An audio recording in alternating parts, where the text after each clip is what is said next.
আসসালামু আলাইকুম। সবাই কেমন আছেন? আশা করি আলহামদুলিল্লাহ ভালো আছেন।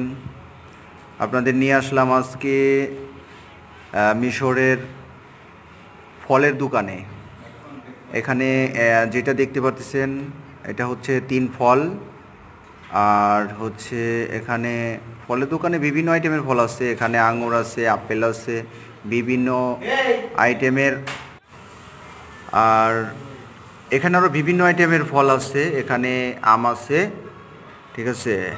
মিশর এখন আমের সিজন, আম পাওয়া যেতেছে। তো এখানে তরমুজ আছে, তারপরে হচ্ছে এখানে বাঙ্গি আছে, এখানে আছে কলা, ঠিক আছে। তো এখানে অনেক সুন্দর সুন্দর আম পাওয়া যায়। তো মোট কথা এখানে ফলের কোনোই নাই, ফলের অনেক কম দাম মিশরে হচ্ছে আপনার। তো সবাই ভালো থাকবেন, আল্লাহ হাফেজ, দেখা হবে নতুন কোনো ভিডিওতে।